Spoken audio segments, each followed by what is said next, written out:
আসসালামু আলাইকুম প্রিয় শিক্ষার্থীরা, কেমন আছো তোমরা? মাইলস্টোন কলেজ এবং গণিত বিভাগের পক্ষ থেকে অনলাইন ক্লাসে তোমাদেরকে স্বাগতম। আজকের আলোচনায় তোমাদের সাথে আছি আমি বিলকিস বেগম, প্রভাষক, গণিত বিভাগ, মাইলস্টোন কলেজ, উত্তরা, ঢাকা।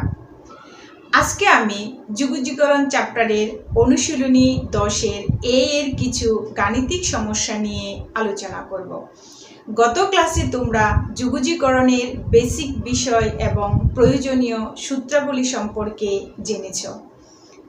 যুগজীকরণের গাণিতিক সমস্যা ভালো পারতে হলে সূত্রগুলো অবশ্যই ভালো করে আয়ত্ত করতে হবে। পাশাপাশি অন্তরীকরণ ও ত্রিকোণমিতির সূত্রগুলো ভালো করে আয়ত্ত করতে হবে। সূত্র ভালো পারলে এমসিকিউ দ্রুত আনসার করতে পারবে। চলো আমরা আজকে মূল আলোচনায়। শিক্ষার্থীরা, এখন আমি তোমাদের বইয়ে 9 নাম্বার প্রবলেমটি সলভ করব।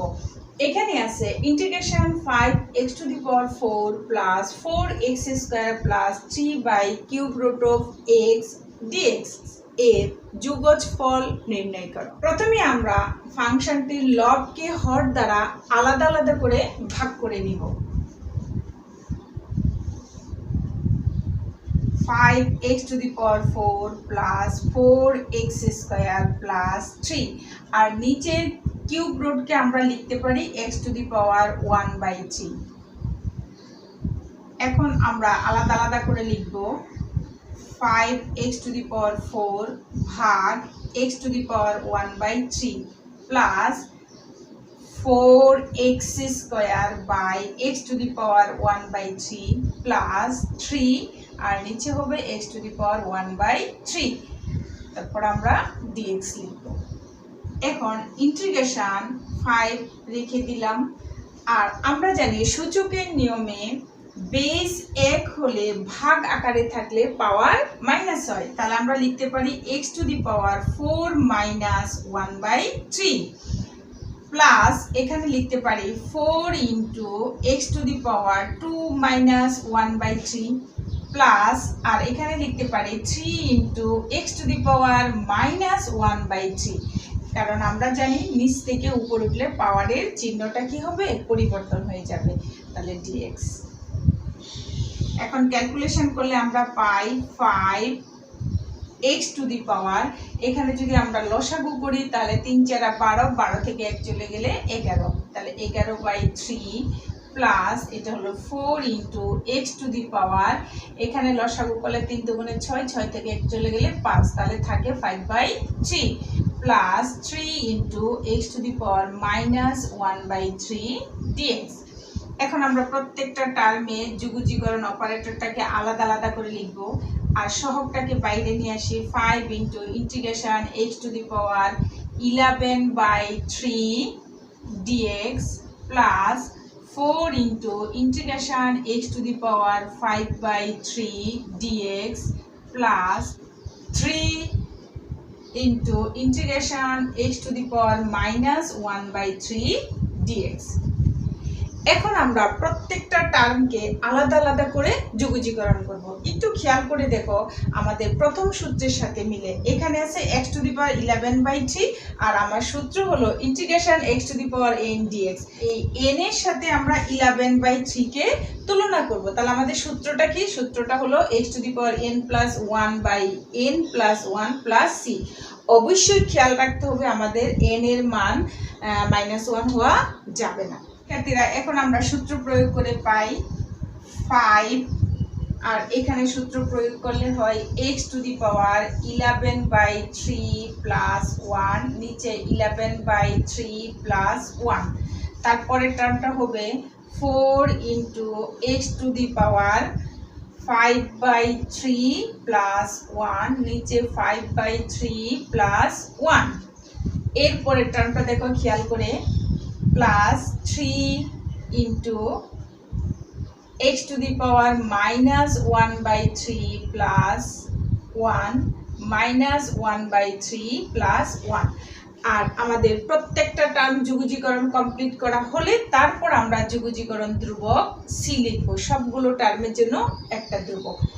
এখন আসো আমরা ক্যালকুলেশন করে কি পাই 5 ইন্টু এক্স টু দি পাওয়ার, এখানে লসাগু করলে আমাদের 11 আর 3 3, তাহলে হয় কি 14, নিচেও আমাদের 14/3 প্লাস এখানে 4 ইন্টু এক্স টু দি পাওয়ার, এখানে আমাদের যদি লসাগু করি 3 3 আর 5 কত হয় 8, আর এখানে নিচেও 8/3 প্লাস এখানে 3 ইন্টু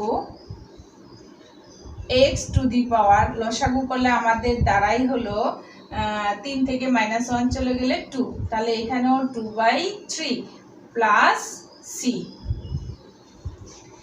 এখন এই ভগ্নাংশকে আমরা কি করতে পারি, গুণ দিয়ে উল্টিয়ে লিখতে পারি। শুরুতে লিখবো 5 ইন্টু, এটাকে উল্টালে হয় 3/14 আর x to the power 14/3 plus এখানে আমরা লিখব 4 ইন্টু, এই নিচের ভগ্নাংশকে দিব, তাহলে আসবে 3/8 x to the power 8/3 plus এখানে লিখব 3 ইন্টু, এই টার্মটাকে আমরা গুণ দিয়ে উল্টে দিব 3/2 into x to the power 2/3 plus c. এখন আমরা পাই, দেখো উপরে গুণ করলে হয় 3 5 15, নিচে 14, x to the power 14/3 plus এখানে আমি একটু ছোট করে নিতে পারি, 4 দ্বারা কাটলে 2 হয়, তাহলে এটা হবে 3/2 x to the power 8/3 plus এখানে 9/2 x to the power 2/3 plus c. এই হলো আমাদের আনসার। আশা করি শিক্ষার্থীরা বুঝতে পেরেছো। শিক্ষার্থীরা, এখন আমি তোমাদের বইয়ের 16 নাম্বার অঙ্কটি সলভ করব। দেখো দেওয়া আছে integration tan square x dx। tan square x এর সরাসরি কোনো যুগজীকরণের সূত্র নেই, তাই আমরা প্রথমে একে ত্রিকোণমিতিক সূত্র ব্যবহার করে tan স্কয়ার x সমান sec স্কয়ার x মাইনাস 1, তাহলে tan স্কয়ার x এর পরিবর্তে আমরা কি লিখব, sec স্কয়ার x মাইনাস 1, ঠিক আছে, তার সাথে আছে dx। এখন আমরা আলাদা আলাদা করে যুগজীকরণ করব। sec square x dx minus integration 1 dx। দেখো sec স্কয়ার x এর ইন্টিগ্রেশন 10x প্লাস c, তাহলে এর পরিবর্তে আমরা লিখে দিব 10x মাইনাস 1 এর যুগজীকরণ x, তাহলে লিখলাম x, আর দুটি টার্মের জন্য আমরা একসাথে যুগজীকরণ ধ্রুবক c লিখব। এই ছিল আমাদের আনসার। শিক্ষার্থীরা, এখন আমি তোমাদের বইয়ের 21 নাম্বার অঙ্কটি সলভ করব। প্রথমে আমরা করব কি, এই sec স্কয়ার টার্ম দ্বারা ব্র্যাকেটের ভিতরের অংশটাকে আমরা গুণ করে নিব। তাহলে দেখো গুণ করলে কি দাঁড়ায়, sec স্কয়ার x মাইনাস এই sec x দ্বারা tan x কে গুণ দিলে হয় sec x tan x, bracket দিয়ে আমরা পাশে dx লিখব, ঠিক আছে। আচ্ছা, এখন আমরা আলাদা আলাদা করে লিখব। integration of sec square x dx minus integration of sec x tan x dx। এখন খেয়াল করে দেখো পাশের সূত্রগুলো, sec square x এর যুগজীকরণ কি আছে এখানে tan x, তাহলে এর পরিবর্তে আমরা লিখে দিতে পারি কি tan x minus sec x tan x। দেখো sec x tan x, sec x plus c, তাহলে এখান থেকে আমরা লিখতে পারি sec x। আর আমরা খেয়াল করো দুটি অংশের জন্য একই সাথে আমরা যুগজীকরণ ধ্রুবক c লিখব। এই হলো আমার। শিক্ষার্থীরা, এখন আমি তোমাদের বইয়ের 22 নাম্বার প্রবলেমটি সলভ করব। Integration √1 minus sin 2x dx এর যুগফল নির্ণয় করো। প্রথমে আমরা এই ফাংশনটিতে ত্রিকোণমিতিক সূত্র প্রয়োগ করে ক্যালকুলেশন করে নিব। 1 এর পরিবর্তে আমরা sin square x plus cos square x এবং sin 2x এর পরিবর্তে 2 sin x cos x বসিয়ে আমরা ক্যালকুলেশন করে নিব। তাহলে আমরা পাই ইন্টিগ্রেশন √1 এর পরিবর্তে আমরা লিখব sin square x plus cos square x minus sin 2x এর পরিবর্তে লিখব 2 sin x cos x, তাহলে 2 sin x cos x dx। এখন একটু খেয়াল করে লিখো, এই টার্মটাকে যদি আমরা সাজিয়ে লিখি তাহলে cos square x minus 2 cos x sin x plus sin square x dx। ইচ্ছা করলে তোমরা sin কেও আগে লিখতে পারো, কোনো প্রবলেম নেই। ইন্টিগ্রেশন রুট ওভার, এখন খেয়াল করে দেখো a square minus 2ab plus b square, তাহলে এটা কিসের সূত্র হলো a minus b whole square. a এর জায়গায় আমার কি আছে cos x আর b এর জায়গায় আমার কি আছে sin x, তাহলে আমরা লিখতে পারি cos x minus sin x তার উপর হোল স্কয়ার। এখন আমরা জানি রুট এবং স্কয়ার কি হয়ে যায় উঠে যায়, উঠে গিয়ে আমাদের থাকে হলো integration cos x minus sin x dx। এখন ইচ্ছা করলে আমরা টার্মগুলোকে আলাদা আলাদা করে লিখতে পারি, integration cos x dx minus integration sin x dx। এখন আমরা সূত্র প্রয়োগ করে পাই কি পাই, দেখো ইন্টিগ্রেশন cos x dx এখানে লেখা আছে sin x প্লাস c, আবার ইন্টিগ্রেশন sin x dx আমরা সূত্র জানি কি minus cos x plus c, তাহলে এখানে লিখতে পারি আমরা sin x minus sin x এর যোগজীকরণ হলো মাইনাস cos x, আর আমরা একটা যোগজীকরণ ধ্রুবক লিখব c। এখন এখান থেকে আমরা ক্যালকুলেশন করে পাই sin x মাইনাস মাইনাস এটা প্লাস হয়ে যাবে plus cos x plus c, এটাই আমাদের নির্ণয় আনসার। আশা করি সবাই বুঝতে পেরেছো। তোমাদের বইয়ের 24 নাম্বার অঙ্কটি সলভ করব। দেখো এখানে দেওয়া আছে integration of dx by 1 minus sin x। আমাদেরকে কিছু কিছু ক্ষেত্রে কিছু টেকনিক মনে রাখতে হয়, যেমন এখানে নিচে আছে 1 মাইনাস sin x, তা এই জাতীয় অঙ্কের ক্ষেত্রে আমরা করব কি, যে টার্মটা দেওয়া আছে তার কনজুগেট বিপরীত টার্ম 1 মাইনাস sin x আমরা 1 প্লাস sin x দ্বারা লব এবং হরকে গুণ করব। দেখো এখানে কি দাঁড়ায়, integration of 1 minus sin x, আর আমরা করব কি বলেছিলাম 1 প্লাস sin x দ্বারা কাকে লব এবং হরকে গুণ করব, তাহলে 1 প্লাস sin x তার সাথে dx আছে। এখন খেয়াল করে দেখো আমি গুণ করার পরে আমাদের নিচে কি দাঁড়ালো 1 minus sin x 1 plus sin x। একটু খেয়াল করে দেখো এখানে একটা সূত্র তৈরি হয়েছে, কি সূত্র সেটা হলো, আমি যদি হিসাব করি a plus b into a minus b, তাহলে সেটা কিসের সূত্র হয় সবাই জানো তোমরা 9-10 থেকে শিখে আসতেছো, সেটা হলো a square minus b square. আসো আমরা লিখে ফেলি, তাহলে এখানে 1 প্লাস sin x dx আর নিচে হলো 1 square minus sin square x, সবাই লিখতে পারি।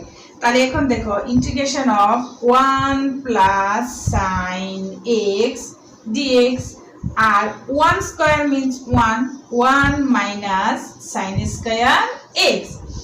এখন এখান থেকে আমরা লিখতে পারি হলো দেখো 1 প্লাস sin x আর নিচে 1 মাইনাস sin স্কয়ার, কি হয় সূত্র, আমরা লিখতে পারি 1 মাইনাস sin স্কয়ার x সমান cos স্কয়ার x, সবাই জানো।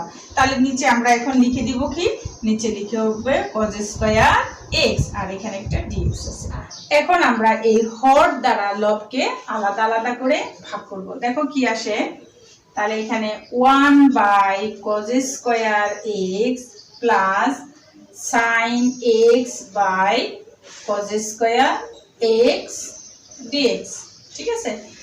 এখন আমরা এটাকে আবার আলাদা আলাদা করে লিখতে পারি 1 by cos square x dx plus, আর এখানে দেখো আমরা এটাকে ভাঙবো, প্রথমে 1 বাই cos x একটা লিখে নিব, তারপরে লিখবো আমরা sin x by cos x, এখানে নিচে cos স্কয়ার x আছে, এটাকে আমরা cos x into cos x আলাদা করে ভেঙে লিখলাম, তারপর এখানে dx লিখে নিলাম।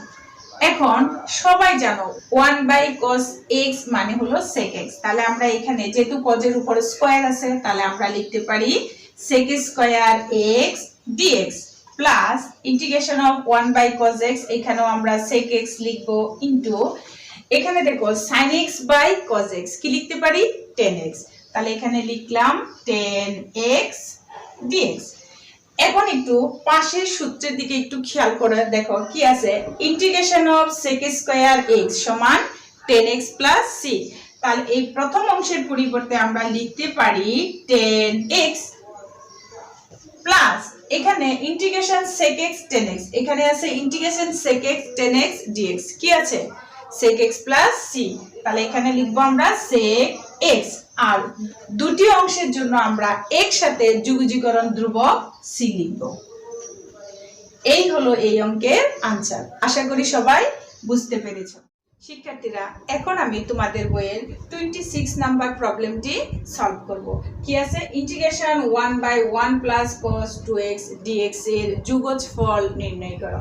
প্রথমে আমরা এখানে 1 প্লাস cos 2x এর পরিবর্তে ত্রিকোণমিতিক সূত্র প্রয়োগ করব। তাহলে সেই সূত্রটা কি, 1 প্লাস cos 2x সমান 2 cos স্কয়ার x, তোমরা শিখে এসেছো। এখান থেকে আমরা পাই ইন্টিগ্রেশন 1/1 প্লাস cos 2x এর পরিবর্তে লিখব 2 cos স্কয়ার x তারপর dx। এখন এই হাফটাকে আমি বাইরে নিয়ে আসলাম, আর integration 1/cos square x dx আমরা লিখতে পারি। এখন হাফ ইনটু ত্রিকোণমিতিক সম্পর্ক আছে, সেখান থেকে আমরা পাই 1/cos মানে sec, আর স্কয়ার আছে তাহলে আমাদের sec স্কয়ার x হয়ে যাবে dx। এখন একটু খেয়াল করে দেখো, আমার এখানে সূত্র লেখা আছে integration sec square x dx সমান 10x প্লাস c, তাহলে আমরা এখান থেকে একেবারে লিখে ফেলতে পারি half into 10x plus c, আর এটাই হলো আমাদের আনসার। শিক্ষার্থীরা, এখন আমি তোমাদের বইয়ের 28 নাম্বার অঙ্কটি সলভ করব। কি আছে দেখো, integration of cos x plus sin x by root over 1 plus sin 2x dx। প্রথমে আমরা এটাকে ত্রিকোণমিতিক ক্যালকুলেশন করে নিব। সবাই জানো sin square x plus cos square x সমান 1, আর আমরা জানি sin 2x সমান 2 sin x cos x, তাহলে আমরা এখন এই সূত্র দুটি এখানে প্রয়োগ করব। দেখো ইন্টিগ্রেশন অফ উপরে যা আছে তাই আমরা লিখব cos x plus sin x, ঠিক আছে। তারপরে আমরা দেখো এখানে 1 এর পরিবর্তে প্রথম সূত্রটি লিখব। প্রথমটি কি আছে, sin square x plus cos square x, ঠিক আছে। তারপর দেখো sin 2x, তাহলে 2x এর পরিবর্তে আমরা এই সূত্রটি লিখব plus 2 sin x cos x, আর এখানে আছে dx টা আমরা লিখে নিলাম। এখন একটু খেয়াল করে দেখো নিচে যে অংশটা আমরা পেয়েছি হরের যে অংশটা, সেখানে কি আছে sin square plus cos square plus 2 sin x cos x। এখন একটু মনে করে দেখো, আমরা যদি এটাকে a স্কয়ারের সাথে তুলনা করি, এটাকে b স্কয়ারের সাথে তুলনা করি, তাহলে কি দাঁড়ায় a square plus 2ab plus b square. কিসের সূত্র হয় সবাই জানো, a plus b whole square. তাহলে এখন এখান থেকে আমরা লিখতে পারি a এর জায়গায় হলো আমার sin, তাহলে আমরা এখানে লিখতে পারি sin x প্লাস b এর জায়গায় আমার কি cos, তাহলে এখানে লিখলাম আমরা cos x তার উপরে হোল স্কয়ার। তাহলে রুট এবং স্কয়ার উঠে গিয়ে আমাদের কি থাকে এখন, তাহলে আমাদের থাকে হলো cos x plus sin x, নিচেও আমাদের থাকে sin x plus cos x dx। এখন একটু খেয়াল করে দেখো লবের যে টার্ম আছে এবং হরের যে টার্ম আছে, দুটি টার্মই কি একই, তাহলে এই দুটি আমার কেটে গিয়ে অবশেষে থাকে হলো আমার 1dx, ঠিক আছে। এখন দেখো এই 1 এর যুগজীকরণ আমরা কি পেয়েছি x প্লাস c, তাহলে আমরা এখানে আনসার লিখে দিতে পারি এখানে x প্লাস c, আর এটাই হলো আমাদের আনসার। আজকে এই পর্যন্তই। ভিডিওটি মনোযোগ সহকারে দেখবে, কোনো সমস্যা হলে বিষয় শিক্ষকের সাথে যোগাযোগ করবে। ধন্যবাদ সবাইকে। আল্লাহ হাফেজ।